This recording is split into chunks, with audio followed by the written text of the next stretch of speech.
Muraho neza bakunze ubuzima bw'amatungo n'ubworozi. Twagirumukiza Lazaro kandi uyu munsi nkaba ngiye kubagezaho inyigisho ijyanye n'imyitwarire y'umuveterineri imbere y'umworozi, professional conduct and communication of veterinarian with livestock farmers.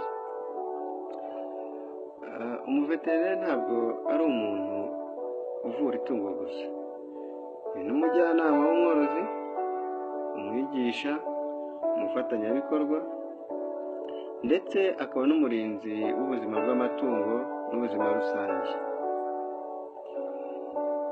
Rero kubaha umworozi, iyo umuveterineri imbere y'umworozi ikintu cya mbere agomba kugira ni ukubaha. Agomba kumutega amatwi, kumva ikibazo afite no guha agaciro ubumenyi umworozi afite bushingiye ku bunararibonye. Ikindi nanone ni ukuvugisha ukuri. Kuvugisha ukuri no kubaha no kuba inyangamugayo.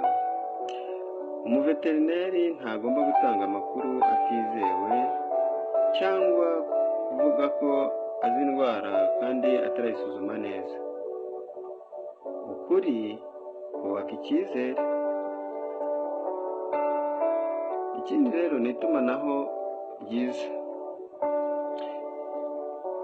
Icya ni ukuvuga mu buryo bworoshye kandi bwumvikana. Irinde amagambo ya tekinike menshi kandi usobanurire umworozi neza icyo agomba gukora. Igice cya kane ni ukubika ibanga, cyane cyane amakuru y'umworozi n'ay'ubworozi bwe, cyane cyane amakuru y'umworozi n'ay'ubworozi bwe, keretse igihe amategeko cyangwa ubuzima rusange bisaba ko atangwa. Icya gatanu ni ugushyira imbere animal welfare. Igihe cyose umuveterineri afata icyemezo, imibereho myiza y'itungo igomba kuza imbere. Ikintu cy'ingenzi, umuveterineri agomba gukorana n'umworozi, ntabwo agomba kumutegeka gusa.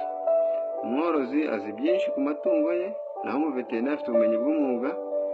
Iyo ubwo bumenyi bukoranye, ubuzima bw'amatungo n'umusaruro burushaho kuba byiza. Umwanzuro rero twafata hano, muri make, kubaha, gutega amatwi, kuvugisha ukuri, gusobanura neza, kubika ibanga, gushyira imbere animal welfare no gukorana n'umworozi. Ibyo nibyo biranga umuveterineri w'umwuga. Niba iyi nyigisho ikugiriye akamaro, kanda like, subscribe, usangize n'abandi. Mukaba mwari kumwe na Twagirumukiza Lazaro. Murakoze cyane, tuzongera kubonana mu yindi nyigisho.